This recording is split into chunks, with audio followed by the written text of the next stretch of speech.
வணக்கம் நண்பர்களே. திருமணம் மற்றும் காதல், பொதுவாக மனிதர்கள் எல்லாமே இந்த ரெண்டு விஷயங்களையுமே கடந்து வந்துதான் ஆகணும். ஆனால் இந்த திருமணம் காதல் அப்படிங்கிற விஷயங்கள் பொதுவான வகையில் இருந்தாலும் கூட மனிதர்களுக்கு இது சார்ந்த விஷயங்களில் எதிர்பார்ப்புகள் அப்படிங்கிறது ஒவ்வொருத்தருக்கும் ஒவ்வொரு விதமாக தான் இருக்குது. அதாவது விஷயம் என்னமோ ஒன்று தான், ஆனால் ஒவ்வொருத்தருக்குமே ஒவ்வொரு விதமான ஆசைகளும் ஒவ்வொரு விதமான எதிர்பார்ப்புகளும் இருந்துக்கிட்டே தான் இருக்கும். இந்த எதிர்பார்ப்புகள் சாட்டிஸ்ஃபை ஆகுதா இல்லையா அப்படிங்கிறத பொறுத்து தான் அந்த விஷயங்கள், அதாவது திருமணம் மற்றும் காதல் சார்ந்த விஷயங்கள் சக்ஸஸா ஃபெயிலியரா அப்படிங்கிறது டிசைட் ஆகுது. ஸோ இந்த பதிவில் நம்ம எதை பற்றி பார்க்க போகிறோம்னா, ஜோதிட ரீதியாக ஒவ்வொரு ராசிக்காரங்களுக்கும் இந்த திருமண வாழ்க்கை மற்றும் காதல் சார்ந்த விஷயங்களில் அவங்களுடைய எதிர்பார்ப்புகள் எப்படி இருக்கும் மற்றும் அவங்களுக்கு அது சார்ந்த அந்த வாழ்க்கை நிலை எப்படி அமையும் அப்படிங்கிறத ஒரு ஜென்ரலான நிலைகளில் பார்க்க போகிறோம். அண்ட் பார்க்கறதுக்கு முன்னாடி ஒரு சில விஷயங்களை சொல்லிடுறேன். மெயினாக எல்லாரும் கேட்கக்கூடிய ஒரு கேள்வி என்ன, சார் ராசிக்கு பொருந்துமா லக்னத்துக்கும் பொருந்துமா அப்படிங்கிறது தான். இங்கே நான் சொல்லக்கூடிய விஷயங்கள் எல்லாமே ராசிகளை பேஸ் பண்ணி தான், அண்ட் லக்ன ரீதியாக அது ஒரு 50% பொருந்தும். நீங்கள் சொல்லப்படக்கூடிய விஷயங்கள் அனைத்துமே ராசியை பேஸ் பண்ணி தான் இருக்கும். சரிங்களா? நீங்கள் ராசியை பேஸ் பண்ணி சொல்கிறதுனால இங்கே சொல்லக்கூடிய மாதிரி தான் உங்களுடைய வாழ்க்கை நிலை இருக்கும் அப்படிங்கிறதும் கிடையாது. இது முழுக்க முழுக்க உங்களுடைய எதிர்பார்ப்புகள் மட்டும்தான். உங்களுடைய வாழ்க்கை நிலை அப்படிங்கிறது அவங்களுடைய சுய ஜாதக அடிப்படையில் தான் இருக்கும். எந்த ஒரு விஷயமாக இருந்தாலும் அது அப்படித்தான் இருக்கும். இங்கே ஜென்ரலாக அவங்களுடைய ராசி நிலைகளுக்கு ஏற்ப அவங்களுடைய எதிர்பார்ப்புகள் எப்படி இருக்கும் அப்படிங்கிறதான் சொல்கிறோம். அது உங்களுக்கு பூர்த்தி ஆகுமா ஆகாதா அப்படிங்கிறதெல்லாம் அவங்களுடைய சுய ஜாதகம் மட்டும்தான் சொல்லும்.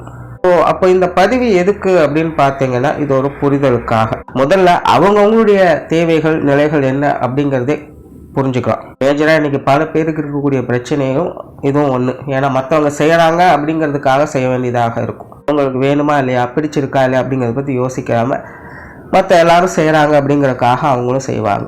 ஸோ அப்படியெல்லாம் இல்லாமல் நம்மளுடைய உண்மையான நிலை என்ன, தேவை என்ன அப்படிங்கிறத ஓரளவுக்கு இங்கே புரிஞ்சுக்கலாம். ஆனால் அதே மாதிரி தான் இது அவங்களை பற்றி மட்டுமில்லை, அவங்களுடைய பார்ட்னர்ஸை பற்றியும் இதே மாதிரி புரிஞ்சுக்கலாம். ஸோ அவங்களுடைய ராசி நிலைகளின்படி அவங்களுடைய எதிர்பார்ப்புகள் எப்படி இருக்கும், அவங்களுடைய தேவைகள் எப்படி இருக்கும் அப்படிங்கிறத பற்றி புரிஞ்சுக்க முடியும். ஸோ இது முழுக்க முழுக்க மன ரீதியான ஒரு புரிதலுக்கான பதிவு தான். ஏன்னா திருமணமாகட்டும் காதல் விஷயங்களாகட்டும் இது ரெண்டுமே பார்த்திங்கன்னா இரு மனங்கள் சங்கமிக்கக்கூடிய இடம். ஸோ இது முழுக்க முழுக்க அவரவர்களுடைய மனம் சார்ந்த எதிர்பார்ப்புகளை தான் பிரதிபலிக்கும். மனசு திருப்தி அடைஞ்சிருச்சு அப்படின்னா எல்லாமே திருப்தி அடைஞ்சிடும் அப்படின்னு சித்தர்களே சொல்லியிருக்காங்க. அது நிதர்சனமான உண்மையும் கூட. இன்றைய காலகட்டங்களில் ஏகப்பட்ட பிரிவினைகளுக்கு முக்கிய காரணமே இந்த மனம் ஒத்து வரலை அப்படிங்கிறது தானே. மனம் ஏன் ஒத்து வரலைன்னா மன ரீதியான புரிதல்கள் இல்லை அப்படிங்கிறதுனால தான். அவங்க என்ன எதிர்பார்க்குறாங்க நம்மளும் யோசிக்கிறதில்ல, நம்ம என்ன எதிர்பார்க்குறோன்னு அவங்களும் யோசிக்கிறதில்ல, ஏன்னா தெரியறதில்லை. இதுதான் விஷயம். இந்த பதிவினுடைய நோக்கம் ராசி ரீதியாக அவங்களுடைய அதிகபட்சமான எதிர்பார்ப்புகள் எப்படி இருக்கும் அப்படிங்கிறத பற்றி தான் சொல்லும். அது இன்னொரு பொதுவான ஜோதிட தகவல் என்ன அப்படின்னு பார்த்தீங்கன்னா, பொதுவாகவே எல்லாருக்கும் தன்னை மாதிரியே தன்னுடைய லைஃப் பார்ட்னரும் இருக்கணும் அப்படின்னு ஆசைப்படுவாங்க. அதாவது ஒரே வேவ் லென்த்தில் இருக்கணும், தன்னை மாதிரி அவங்களும் யோசிக்கணும், தன்னை மாதிரி அவங்கள எல்லாம் செய்யணும், எல்லாத்துலேயுமே ஒரே மாதிரி பேரலாக இருக்கணும் அப்படின்னு எதிர்பார்ப்பாங்க. பட் நிதர்சனம் அப்படி இருக்கிறது இல்லை. ஜோதிட ரீதியாகவும் அது கண்டிப்பாக கிடையவே கிடையாது அப்படிங்கிறது தான் உண்மை. ஜோதிடத்தில் இந்த திருமண வாழ்க்கை அப்படின்னாலே 7ஆம் பொருத்தத்தை தான் பார்ப்பாங்க. 7ஆம் இடத்தை மெயினாக பார்க்கணும். அதான் திருமண கலத்திரஸ்தானம் அப்படின்னு சொல்கிறது. இந்த 7ஆம் இடம் அப்படிங்கிறது அது நமக்கு அப்படியே ஆப்போசிட். சிலர்லாம் பார்த்தீங்கன்னா அடிக்கடி ஒருத்தருக்கு ஒருத்தர் சண்டை போட்டுக்கிட்டே இருப்பாங்க. அடிக்கடி இந்த வார்த்தைகளை சொல்லி கேள்வி, எனக்கும் அவங்களுக்கு 7ஆம் பொருத்தம்ப்பா செட்டே ஆகாது அப்படின்னு சொல்லுவாங்க. 7ஆம் பொருத்தம் அப்படிங்கிறது நேர ஆப்போசிட் தான். ஸோ திருமண வாழ்க்கை அப்படிங்கிறது ஜோதிடத்தில் இந்த 7ஆம் பொருத்தம் தான் குறிக்குது. அப்படிங்கும்போது எல்லா விஷயத்துலையுமே தனக்கு ஆப்போசிட்டில் இருக்கிறவங்க தான் வாழ்க்கை துணையாக பார்ட்னர்ஸாக அமைவாங்க. ஆனால் இங்கே எல்லாருடைய எதிர்பார்ப்பும் என்னென்னா ஒரே வேவ் லென்த்தில் இருக்கணும், ஒரே மாதிரி இருக்கணும், என்ன மாதிரி இருக்கணும் அப்படிங்கிற எக்ஸ்பெக்டேஷன்ஸ் தான் இருக்குது. பட் இந்த எதிர்வினை அமைப்பு எதற்காக அப்படின்னு பார்த்தீங்கன்னா, லைஃப்பில் ஒரு பேலன்ஸ் கொண்டுட்டு வரணும் அப்படிங்கிறதுக்காக தான். பொதுவாக இந்த காதல் சார்ந்த விஷயங்கள் அப்படிங்கிறது அது வேற. இது முழுக்க முழுக்க மனம் சார்ந்த விஷயங்களோட போயிடுது. இந்த திருமணம் அப்படிங்கிறது அப்படி இல்லை. இது ஒரு செகண்ட் லைஃப் மாதிரி. நிறைய கமிட்மெண்ட்ஸ், சொசைட்டி, நல்லது கெட்டது மான அவமானம் அப்படின்னு பல விஷயங்களும் உள்ள அடக்கியதாக அது அமைஞ்சிருக்கும். ஸோ அப்படி இந்த திருமணம் அப்படிங்கிறது மனிதர்களுடைய வாழ்க்கையில் அத்தியாவசியம் நிறைந்தது மட்டுமல்ல, ரொம்பவுமே அதிகப்படியான முக்கியத்துவம் வாய்ந்ததாகவும் அது அமையுது. ஆனால் அப்படிப்பட்ட ஒரு விஷயத்துக்கு 7ஆம் பொருத்தத்தை தான் நம்ம கொடுக்குறோம். எதற்காக அப்படின்னு பார்க்கும்போது லைஃப்பில் அவங்களுடைய பேலன்ஸை இழந்துடக்கூடாது அப்படிங்கிறதுக்காக. அதாவது உதாரணத்துக்கு ஒருத்தர் நல்லா ஆக்டிவாக இருக்காங்க, நல்லா அக்ரெசிவாக இருக்காங்கன்னு வச்சுக்கோங்க. அவங்களுக்கு அது அப்படியே ஆப்போசிட்டான ஒரு ஆள் தான் லைஃப் பார்ட்னராக இருப்பாங்க. லைஃப் பார்ட்னர் வந்து கொஞ்சம் மந்த புத்தி இருக்கிறவங்களா தான் இருப்பாங்க. எல்லாத்தையுமே தள்ளி போட்டு எதுலேயுமே ஒரு கேர் இல்லாமல் அப்படியே அவங்க பாட்டுக்கு இருப்பாங்க. இது எதுக்காக இப்படின்னு பார்த்தீங்கன்னா, அப்போ தான் இந்த பேலன்ஸ் நிலைத்தர. ஏன்னா ஒருத்தர் வந்து எல்லா விஷயங்களையும் ரொம்ப ஆக்டிவாக அக்ரெசிவாக இருக்காங்க அப்படிங்கும்போது அவங்கள சார்றவங்களும் அதே மாதிரி இருந்துட்டாங்க அப்படின்னா அது வந்து எரிரத்தியில் என்ன ஊற்றுற மாதிரி ஆகிடும். ஒரு கண்டிஷனே இல்லாமல் லிமிட்டே இல்லாமல் லெவலுக்கு மேலே அது வந்து பஸ்ட் ஆகிடும். இப்போ ஒரு வேளை இன்னொரு சைடில் பார்த்தீங்கன்னா அவங்க மந்தமாக இருக்காங்க, எல்லாத்தையுமே டேக் இட் ஈஸியாக எதையுமே கேர் பண்ணிக்காமல் அவங்க பாட்டுக்கு போயிட்டுருக்காங்கன்னு வைங்களேன். இப்போ அவங்களுக்கு அவங்கள ஒத்த மாதிரியே ஒருத்தங்க செய்கிறாங்க அப்படிங்கும்போது அவங்களுடைய லைஃப் எதுக்குமே பிரயோஜனம் இல்லாமல் போய்டும். ஒரு லெவலுக்கு மேலே யாருமே எதுவுமே செய்யவே முடியாது, செய்யணுங்கிற எண்ணமே அவங்களுக்கு வராது. லைஃப் எங்கே போய் நிற்கும், டார்க் சைடில் போய் ஒன்றுமே இல்லாமல் சுத்தமாக சூனியமாயிடும். ஸோ இப்போ இந்த ரெண்டு நிலையுமே பேலன்ஸ் பண்ணணும் அப்படின்னா, அதாவது ஓவராக அக்ரெசிவாகவும் போயிடக்கூடாது, அதே நேரம் ஓவராக டம்பும் ஆகிடக்கூடாது அப்படிங்கிறதுக்காகத்தான் இந்த ரெண்டு நிலைகளும் சேர்க்கப்படுது. அதனால் இந்த திருமணம் அப்படிங்கிறத புரிஞ்சுக்கோங்க. இது வந்து வாழ்க்கையினுடைய பேலன்ஸ் நிலையை குறிக்கக்கூடியது. கண்டிப்பாக கருத்து வேற்றுமைகள் அப்படிங்கிறது நிச்சயமாக இருக்கத்தான் செய்யும். வாழ்க்கையினுடைய நல்லது கெட்டதுகளை சமன்படுத்துவதற்காக அதனுடைய அமைப்பே அப்படித்தான் அமைஞ்சிருக்கு. பட் அதே நேரம் அது அப்படி இருந்தாலும் கூட சமன்படுத்தக்கூடிய நிலைகளில் அது உடன் இருப்பவங்களுடைய தேவைகளையும் கொஞ்சம் கொஞ்சமாக பூர்த்தி செஞ்சுக்கிட்டு தான் இருக்கும். ஸோ முழுசாக பூர்த்தி செய்யாது, கொஞ்சம் கொஞ்சமாக தான் பூர்த்தி செய்யும். அதாவது இங்கே வந்து சாட்டிஸ்ஃபை அப்படிங்கிறது விஷயம் கிடையாது. சமன்படுத்துதல் அப்படிங்கிற நிலைகளில் அது ஒரு சில விஷயங்களை செஞ்சுக்கிட்டு இருக்கும். அந்த விஷயங்கள் மூலமாக நம்மளுடைய சில எதிர்பார்ப்புகள் சாட்டிஸ்ஃபை ஆகும். ஸோ இந்த புரிதல் இருந்துருச்சு அப்படின்னா இந்த திருமண வாழ்க்கை அப்படிங்கிறது நல்லபடியாக இருக்கும். அப்படி இல்லாமல் ஒருதலைபட்சமாகவே எல்லாத்தையும் யோசித்தாங்க அப்படின்னா அங்கே வந்து எந்த ஒரு பிரயோஜனமே இருக்காது. அதாவது இங்கே நான் சொல்ல வர்றது சரி தவறு நல்லது கெட்டது அப்படின்னால எதுவும் பேச வரல. இப்போ அந்த புரிதல்கள் இல்லாத பட்சத்தில் அங்கே அவங்க என்னதான் பண்ணிட்டு இருந்தாலும், என்னதான் சொல்லிட்டு இருந்தாலும், இல்லை நினச்சிட்டு இருந்தாலும் அதெல்லாமே வந்து அதில் வந்து எந்த ஒரு அர்த்தமோ யூஸும் கிடையாது அப்படிங்கிற நிலைகளை தான் போய்கிட்டு இருக்கும். ஸோ இந்த திருமண வாழ்க்கை அப்படின்னு வரும்பொழுது சில விஷயங்களை இப்படி புரிஞ்சுக்கோங்க. இது எல்லாமே நான் வந்து ஜோதிட ரீதியாக இருக்கக்கூடிய விஷயங்களாக தான் சொல்லியிருக்கேன். ஏன்னா ஜோதிடத்தில் மொத்தமாக 12 கட்டங்கள் இருக்குது. அதில் திருமண வாழ்க்கை அப்படிங்கிறது இதில் எந்த கட்டம் வேணாலும் வச்சுருக்காங்க, எதுக்கு ஆப்போசிட்டில் வச்சுருக்காங்க அப்படிங்கிற விஷயத்த தான் இங்கே நான் எக்ஸ்பிளைன் பண்ணியிருக்கேன். ஒருத்தருக்கு ஒருத்தர் ஒரு பேலன்ஸ் நிலையை கடைப்பிடிக்கணும் அப்படிங்கிறதுக்காக தான் இந்த அமைப்பு. சிலருக்கு இன்னொரு டவுட் வரும், என்னென்னா நாங்கள் 2 பேருமே ஒரே ராசி தான், அப்போ எங்கள் 2 பேருக்கும் ஒரே மாதிரி தான் இருக்குமா அப்படின்னு கேட்டிங்கன்னா, அதாவது 2 பேருக்குமே ஒரே ராசியாக இருக்கும்போது அவங்களுடைய எதிர்பார்ப்புகள் ஒரே மாதிரி இருக்கும். பட் ஆக்டிவிட்டீஸ் அப்படிங்கிறது ஒரே மாதிரி இருக்காது. அவங்க ஒரு விஷயத்தில் ஃபோக்கஸ் பண்ணிட்டு இருப்பாங்க, இவங்க ஒரு விஷயத்தில் தான் ஃபோக்கஸ் பண்ணிட்டுருப்பாங்க. அந்த ஒரே ராசி இருக்கக்கூடியவங்கலாம் பாருங்கள், ஒரே மைண்ட் செட்டில் தான் அவங்க இருப்பாங்க. அவங்க பேசுகிறது, அவங்களுக்குள்ளே நடக்கக்கூடிய விஷயங்கள் எல்லாத்துலேயுமே பார்த்திங்கன்னா அவங்க ஒருத்தருக்கு ஒருத்தர் ஒத்து போய்ப்பாங்க. ஆனால் அவங்களுக்குள்ளேயே அது ஒரு செயலாக கொண்டுட்டு போகும்போது ஒவ்வொருத்தரும் ஒவ்வொரு விஷயமா கொண்டுட்டு போய் ஒரு ஸ்ட்ராட்டஜியாக மாற்றிடுவாங்க. பிளான் பண்ணும்போதெல்லாம் ஒரே மாதிரி தான் இருந்தது, ஏன் செய்யும்போது இப்படி சொதப்புது, ஏன் செய்யும்போது இவங்க மட்டும் இப்படி மாறுறாங்க அப்படின்னு குழப்பமாக தான் இருக்கும். ஸோ இந்த ஒரே ராசி இருக்கக்கூடியவங்களுக்கு ஸோ உங்களுடைய எண்ணங்கள் ஒரே மாதிரி வேலை செய்யும். ஸோ உங்களுடைய ஆசைகள், உங்களுடைய தேவைகளை நீங்கள் பூர்த்தி செஞ்சுக்கலாம். மன ரீதியான தேவைகள் பூர்த்தி ஆகும். பட் ரியல் லைஃப்பில் கொஞ்சம் கான்ட்ரவர்சியாக தான், அது வந்து ஜாதக ரீதியாக இருக்கக்கூடிய மாற்றங்களால் அது வந்து கொஞ்சம் கான்ட்ரவர்சியாக தான் இருக்கும். பட் திருப்தியான ஒரு நிலை இருக்கும். ஏன்னா எதிர்பார்ப்புகள் 2 பேருக்குமே கிட்டத்தட்ட ஒரே மாதிரி தான் இருக்கும். ஒரே வேவ் லென்த்தில் அவங்க தான் ட்ராவல் பண்ண முடியும். இப்போ ஒரே வேவ் லென்த்தில் ட்ராவல் பண்ணது நல்லது தானே அப்படின்னு நினைக்கலாம். பட் இது எப்படின்னா பாசிட்டிவ்லையும் அப்படி தான் இருக்கும், நெகட்டிவ்லையும் அப்படி தான். ஆனால் நல்ல நேரம் வரும்பொழுதும் 2 பேர்த்துக்கும் நல்ல விஷயமா நடக்கும், கெட்ட நேரமும் கெட்டதும் 2 பேர்த்துக்கும் கிட்டத்தட்ட ஒரே மாதிரி தான் இருக்கும், தாக்கு பிடிக்கவே முடியாது. ஸோ 2 பேருக்கும் ஒரே ராசியாக இருக்குது அப்படிங்கும்போது அவங்களுடைய நிலைகள் இதுதான். மெயினாக பார்த்தீங்கன்னா இந்த 2 பேருக்கும் ஒரே ராசியாக இருக்கக்கூடிய வீடுகள்லாம் பார்த்தீங்கன்னா குடும்ப வாழ்க்கை நிறைய ஏற்ற இறக்கங்களாக இருக்கும். ஒரு 4-5 வருஷத்துக்கு பார்த்தீங்கன்னா பயங்கர சந்தோஷமாக ஓகோன்னு போயிட்டு இருக்கும். அப்படின்னு பார்த்தீங்கன்னா ஒரு 4-5 வருஷத்துக்கு அடி மேலே அடியாக விழுகும். எப்படி சமாளிக்கிறதுனே புரியாது. ஆனால் வாழ்க்கை ஓடும், ஒருத்தர் அனுசரித்து எல்லாத்தையும் கொண்டு போயிட்டே தான் இருப்பாங்க, ஒருத்தருக்கு ஒருத்தர் துணையாக இருப்பாங்க. ஸோ 2 பேருக்கும் ஒரே ராசியாக இருக்கிறது அப்படிங்கிறது பிரச்சனை ஒன்றும் கிடையாது. லைஃப்பில் நிறைய அப்ஸ் அண்ட் டவுன்ஸ் அப்படிங்கிறது கண்டிப்பாக இருக்கும். ஸோ அதெல்லாம் கொஞ்சம் பார்த்து அனுசரித்து இருக்கணும், அவ்வளோதான். ஸோ இனிமேற்கொண்டு ஒவ்வொரு ராசிகளுக்கும் இது எப்படி வேலை செய்யுது அப்படிங்கிறத பார்க்கலாம். மேசராசி. மேசராசிக்காரங்களை பொறுத்த வரைக்கும் இவங்க ரொம்பவுமே சுறுசுறுப்பானவங்க, அதே நேரம் கலகலப்பானவங்க. அதனுடன் கண்டிப்பும் இவங்ககிட்ட கலந்தே இருக்கும். அதாவது நல்ல ஜாலியாக சிரித்து விளையாடுறமா பேசிட்டு பண்ணி விளையாண்டுட்டு இருப்பாங்க. ஆப்போசிட்லேருந்து ஏதோ ஒரு வார்த்தை உங்களுக்கு பிடிக்காத மாதிரி வந்திருக்கும், உடனே சுருண கோபம் இவங்களுக்கு ஏறிடும். ஸோ இந்த மாதிரி கண்டிப்பையும் கனிவையும் ஒரு சேர காட்டக்கூடியவங்க இந்த மேசராசிக்காரங்க. அண்ட் இவங்களை பொறுத்த வரைக்கும் தனக்கு பிடிச்சிருக்கா பிடிக்கலையா அப்படிங்கிறத மட்டும்தான் இவங்க மேஜராக பாயிண்ட் பண்ணுவாங்க. அதே போல் இவங்க மற்றவங்களை கொஞ்சம் டாமினேட் பண்ணவும் நினைப்பாங்க. தன்னுடைய கண்ட்ரோலில் தான் எல்லாமே இருக்கணும், தனக்கு கீழ்ப்பணிந்து தான் எல்லா விஷயங்களும் நடக்கணும், தனக்கு தெரியாமல் எதுவும் நடக்கக்கூடாது, எல்லாமே நம்மளுடைய கண்ட்ரோலில் இருக்கணும் அப்படின்னு நினைக்கக்கூடியவங்க. அதே நேரம் நேர்மையாக இருக்கணும்னு ஆசைப்படக்கூடியவங்க.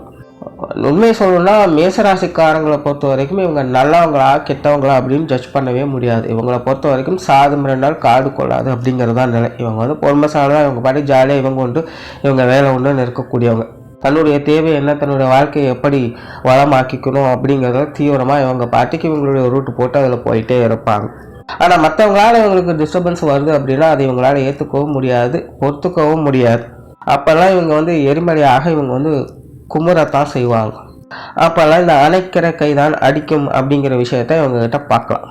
அதனால் பெரும்பாலும் இவங்கெல்லாம் நல்லவங்களா கெட்டவங்களா அப்படிங்கிறதெல்லாம் இவங்களோட ஆப்போசிட்டில் இருக்கிறவங்க ஒவ்வொருத்தருக்கும் ஒவ்வொரு விதமான பாயிண்ட் ஆஃப் வியூ அப்படிங்கிறது கண்டிப்பாக இருந்துக்கிட்டு தான் இருக்கும். ஸோ அதெல்லாம் ஜட்ஜ்மெண்ட்டாலாம் இருக்கவே முடியாது. பட் தனிப்பட்ட முறையில் பர்சனலாக இவங்களை பொறுத்த வரைக்கும் முடிஞ்ச அளவுக்கு நேர்மையாக இருக்க தான் இவங்க ட்ரை பண்ணுவாங்க. பட் மற்றவங்களால் ஏதாவது டிஸ்டர்பன்ஸ் வருது அப்படிங்கிற நேரத்தில் இவங்க எந்த எல்லைக்கும் வேணாலும் போகக்கூடியவங்களாகத்தான் இருப்பாங்க. ஸோ அப்படி தான் இந்த காதல் சார்ந்த விஷயங்கள்லையும் இவங்களுடைய ஈடுபாடுகள் அப்படிங்கிறது இருக்கும். அந்த பருவநிலைகள் வரும்போது தானாகவே இவங்களா காதல் வலையில் விழுந்துருவாங்க. இப்படியா அப்படியானாலாம் யோசிச்சுட்டாலாம் இருக்க மாட்டாங்க. எனக்கு தேவையான அந்த விஷயத்தை நோக்கி போகிறேன் அப்படின்னு போயிடுவாங்க. ஸோ மேஷராசிக்காரங்களுடைய பருவ வாழ்க்கையில் கண்டிப்பாக காதல் அப்படிங்கிறது நிச்சயமாக இருந்தே தீரும். இப்படியாக அதை தெரிவிக்கல அப்படின்னாலும் கூட மனசளவுலையாவது அவங்களுக்குள்ள ஒரு உணர்வுகள் கண்டிப்பாக இருந்துக்கிட்டு தான் யாரோ ஒருத்தரை நினச்சிட்டு தான் இருப்பாங்க. பட் மேக்சிமம் பார்த்தீங்கன்னா இந்த காதல் விஷயங்களை பருவ வயதிலேயே இயல்பாகவே போகக்கூடியவங்களாக இந்த மேசராசிக்காரங்க இருப்பாங்க. அந்த காதல் சார்ந்த விஷயங்களும் அப்படி ரொம்பவுமே குறும்புத்தனம் மிகுந்தவங்களாக இருப்பாங்க. அண்ட் இன்னொரு விஷயம் என்னன்னா, இவங்களை பொறுத்த வரைக்கும் இவங்க ஆக்ஷன் பர்ஃபார்மன்ஸ் விரும்பக்கூடியவங்க. ஸோ இவங்களை பொறுத்த வரைக்கும் இந்த டைலாக் டெவிஷன்ஸ் எல்லாம் எதுலையுமே இவங்களுக்கு தேவை கிடையாது. இவங்களை பொறுத்த வரைக்கும் இவங்களோட ஒர்க் அண்ட் பர்ஃபார்மன்ஸ் எப்படி இருக்குது அப்படிங்கிறதான் பார்ப்பாங்க. அப்படி தான் இந்த காதல் சார்ந்த விஷயங்களையும் இவங்க அணுகிறது. அண்ட் இவங்களுடைய காதல் வாழ்க்கையில் பார்த்தீங்கன்னா அடிக்கடி இந்த ஊழல் சார்ந்த விஷயங்கள் அப்படிங்கிறது அதிகமாக இருக்கும். காதலர்களுக்குள்ள கணவன் மனைவி உறவுகளுக்குள்ளேயும் கூட சண்டை இல்லாமல் நிச்சயமாக இருக்கவே இருக்காது. அதாவது சண்டை சச்சரவுகள் அப்படிங்கிறது ரொம்ப முரட்டுத்தனமாலாம் கிடையாது. இந்த ஊழல்கள் அப்படின்னு சொல்லக்கூடிய நிலைகள், அடிக்கடி வாக்குவாதங்கள், அந்த கான்ட்ரவர்சியான நிலைகள் அப்படிங்கிறது இவங்க பார்த்துக்கிட்டே தான் இருப்பாங்க. அந்த மாதிரியான விஷயங்கள்லாம் இவங்க வழி நடத்தின இல்லைன்னா இவங்களுக்கு போர் அடிக்க ஆரம்பிச்சிடும். அண்ட் இன்னொரு சைடில் பார்த்தீங்கன்னா இவங்க என்ன எதிர்பார்க்குறாங்களோ அதே மாதிரி தான் அவங்களும் இருக்கணும் அப்படின்னு எதிர்பார்ப்பாங்க. தனக்கும் தன்னுடைய எண்ணங்களுக்கும் ஃபர்ஸ்ட் ப்ரிஃபரன்ஸ் கொடுக்கணும் அப்படின்னு எதிர்பார்ப்பாங்க. அதாவது இவங்களுடைய லவர்ஸ்கிட்டையும் சரி, இல்லைன்னா இவங்களுடைய வாழ்க்கை துணைக்கிட்டையும் சரி, முதல்ல நீ என்ன கவனி, அதுக்கப்புறம் நீ மற்றவங்க என்ன வேணா பண்ணிக்க, அவங்க பிரச்சனை இல்லை, அதுக்கப்புறம் போய் பாரு. இப்போ எனக்கு நீ இம்பார்ட்டன்ஸ் கொடுக்காம மற்றவங்களுக்கு இம்பார்ட்டன்ஸ் கொடுக்குற அப்படின்னு எனக்கு நீ தேவையே இல்லை அப்படிங்கிற மைண்ட் செட்டில் தான் இவங்க மேஜராக இருப்பாங்க. ஸோ இவங்களை பொறுத்த வரைக்கும் இவங்களுக்கு உண்டான அந்த மதிப்பு மரியாதை அப்படிங்கிறது அந்தந்த நிகழ்வுகளில் கண்டிப்பாக இருந்தே ஆகணும். அந்தந்த இடத்துக்கு தகுந்த மாதிரி அதை இவங்களுக்கு உண்டானதை கொடுத்துட்டு அதுக்கப்புறம் மற்றவங்க என்ன வேணாலும் என்ன வேலைகள் வேணாலும் பார்த்துக்கலாம், அதனால எந்த தலையீடுகளும் இருக்காது.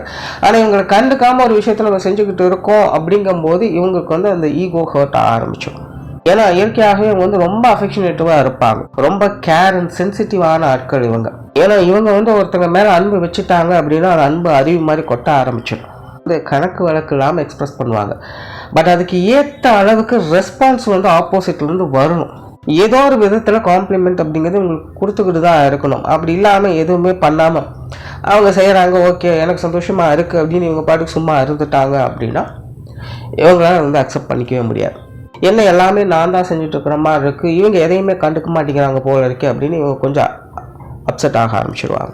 மைண்ட் டைவர்ஷன் அப்படிங்கிறது உங்களுக்கு ஈஸியாகும். ரொம்ப டென்ஷன் ஆக ஆரம்பிச்சிடுவாங்க.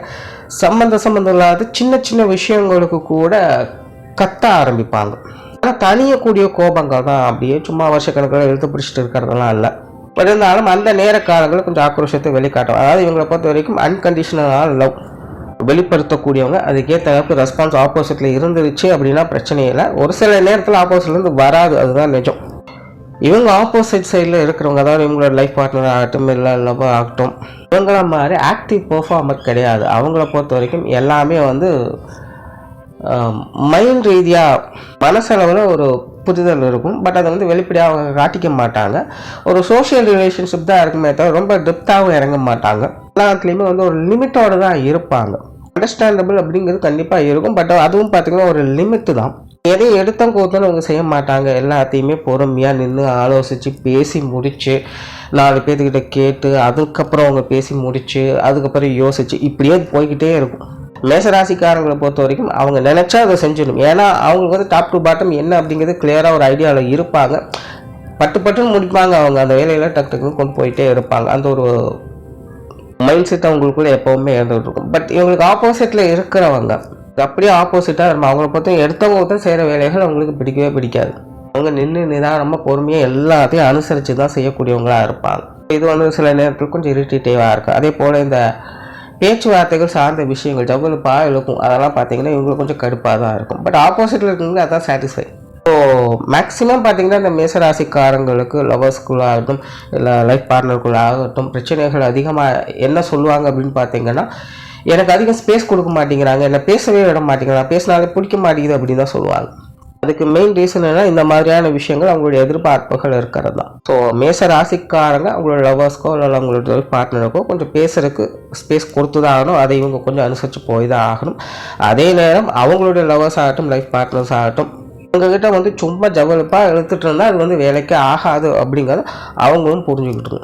எந்த விஷயமா இருந்தாலும் சரி, வேலைகளாக இருந்தாலும் சரி, உறவு முறைகளாக இருந்தாலும் சரி, எதாக இருந்தாலும் சரி, இதை பற்றிதான் இந்த அண்டர்ஸ்டாண்டிங் உங்களுக்குள்ளே வந்துருச்சுன்னா இந்த காதல் விஷயங்கள் திருமண வாழ்க்கை அப்படிங்கிறதெல்லாம் பெரும்பாலும் எங்களுக்கு கொஞ்சம் நல்லபடியாக தான் இருக்கும். ஒருத்தர் அனுசரித்து போய்க்கலாம். அண்ட் பெரும்பாலும் மேசராசிக்காரங்க பார்த்தீங்கன்னா அது லவர் ஆகட்டும் இல்லை அவங்களோட லைஃப் பார்ட்னர் ஆகட்டும் டாமினேட் பண்ணத்தான் நினைப்பாங்க. அடங்கி போகிறது அப்படிங்கிறது அவங்களுக்கு செட்டே ஆகாது. நான் தான் கொண்டு போகிறேன், எனக்கு தான் ஃபர்ஸ்ட் ப்ரிஃபரன்ஸ், நான் தான் முதல் அப்படிங்கிற ஒரு மைண்ட் செட் அவங்களுக்கு இருந்துக்கிட்டு தான் இருக்கும். ஸோ அதற்குண்டான அந்த ரெகக்னேஷன் மரியாதையும் அவங்களுக்கு கொஞ்சம் அடிஷ்னலாக போயிட்டு இருந்தது அப்படின்னா அவங்களோட லைஃப் நல்லபடியாக இருக்கும். அண்ட் இந்த ரொமான்ஸ் விஷயத்துலலாம் பார்த்தீங்கன்னா இவங்க ரொம்பவுமே ஆக்டிவ் பர்ஃபார்மன்ஸ் அண்ட் ரொம்பவுமே சென்சிட்டிவும் கூட. ரொமான்ஸ் சார்ந்த விஷயங்களில் ஆப்போசிட் சைட்லேருந்து ஈக்குவல் ரெஸ்பான்ஸ் அப்படிங்கிறது கண்டிப்பாக இருந்தே ஆகணும். இருந்துச்சு அப்படின்னா மட்டும்தான் இவங்க சாட்டிஸ்ஃபைடாக இருப்பாங்க. பட் மேஜராக என்ன நடக்கும் அப்படின்னு பார்த்தீங்கன்னா ஆரம்பம் இந்த ஈக்குவல் ரெஸ்பான்ஸ் அப்படிங்கிறது கிடைக்கும். பட் போக போக போக பார்த்தீங்கன்னா ஆப்போசிட்லேருந்து இந்த ரெஸ்பான்ஸ் அப்படிங்கிறது குறைவாகிட்டே இருக்கும். இதனால் இவங்க கொஞ்சம் அப்செட் ஆச்சுவாங்க. அந்த போர் அடிக்க ஆரம்பிச்சிருச்சு அப்படின்னா இவங்க மற்ற சோர்ஸை தேடவும் ஆரம்பிச்சிடுவாங்க. அதாவது எந்த விஷயம் இவங்களுக்கு சாட்டிஸ்ஃபை கொடுக்குதோ அதை தேடி இவங்க போக ஆரம்பிச்சிடுவாங்க. எல்லாருமே வேறொரு உறவு முறையை மட்டும்தான் தேடி போவாங்கன்னு கிடையாது. சிலர் வேலைகளை பார்க்கலாம், சிலர் அவங்க லட்சியம் அவங்க பேஷனை தேடி போவாங்க, சிலர் குழந்தைகளை கவனிப்பாங்க. இந்த மாதிரி இவங்களுக்கு எது மன ரீதியாக திருப்தியை கொடுக்குதோ அந்த விஷயங்களை தேடி போக ஆரம்பிச்சிடுவாங்க. இவங்களோட லவ்வரையோ இல்லை லைஃப் பார்ட்னரையோ பெருசாக கண்டுக்க மாட்டாங்க. இந்த ரொமான்ஸ் சார்ந்த விஷயங்களில் ஈக்குவல் ரெஸ்பான்ஸ் அப்படிங்கிறது ரொம்ப ரொம்ப முக்கியம். மற்றபடி இந்த மேஷராசிக்காரங்க இந்த காதல் விஷயங்கள் ஆகட்டும் திருமண வாழ்க்கையாகட்டும் ரொம்பவுமே ஒரு ஜாலியான ஆட்கள் தான். நல்ல ஒரு சுக சௌகரியத்தோடு வாழ்க்கையை அனுபவித்து வாழணும் அப்படிங்கிற நிலைகளோடு தான் இவங்க இருப்பாங்க. பெரும்பாலும் இவங்களுக்கு இந்த காதல் திருமணங்கள் அப்படிங்கிறதும் கைகூடுது. இவங்களை பொறுத்த வரைக்கும் அந்தந்த வயதுக்குண்டான விஷயங்கள் அப்படிங்கிறது நடந்துடணும். ஸோ அந்த வகையில் இந்த திருமண வயது இவங்களுக்கு திருமணம் பண்ணணும்னு நினச்சிட்டாங்க அப்படின்னா இவங்க யாரையும் எதிர்பார்க்கலாம் மாட்டாங்க. இவங்களுக்கு தேவையானது இவங்களே தேடி போகக்கூடியவங்களாகவும் இருப்பாங்க. ஸோ ஒரு 50% சான்ஸ் இந்த காதல் திருமணங்கள் செய்து கொள்ளக்கூடியவங்களாகவும் இவங்க இருப்பாங்க. ஸோ சுருக்கமாக சொல்லணும் அப்படின்னா மேசராசியை பொறுத்த வரைக்கும் காதல் விஷயங்களும் சரி, திருமண வாழ்க்கையிலும் சரி, அவங்களுக்குண்டான அந்த மரியாதையை கொடுத்துடணும். லவராக இருந்தாலும் சரி, லைஃப் பார்ட்னராக இருந்தாலும் சரி, அவங்களுக்குண்டான அந்த ரெகக்னேஷனை காயப்படுத்திடக்கூடாது. எந்த ஒரு விஷயத்துலையும் இதை கரெக்டாக ப்ராப்பராக மெயின்டைன் பண்ணிட்டாலே இவங்கள சாட்டிஸ்ஃபை பண்ணிடலாம். அதே போல் மேசராசிக்காரங்க அவங்களுடைய லைஃப் பார்ட்னர் லவ்வருக்கு பார்த்தீங்கன்னா ஒரு ஈக்குவல் ஃப்ரீடம் கொடுக்கணும். ரொம்ப இறுக்கி பிடிக்கிறீங்க, இல்லை சில விஷயங்களை ரொம்பவுமே அவசரப்படுத்துகிறீங்க அப்படிங்கிற மாதிரியான விஷயங்கள் வரும்போது கொஞ்சம் சங்கடங்கள் இருக்க தான் செய்யும். இதெல்லாம் கரெக்டாக மேனேஜ் பண்ணிட்டாலே உங்களோட திருமண வாழ்க்கை, காதல் சார்ந்த விஷயங்கள் எல்லாமே சிறப்பாக இருக்கும். நன்றி, வணக்கம், வாழ்க வளமுடன்.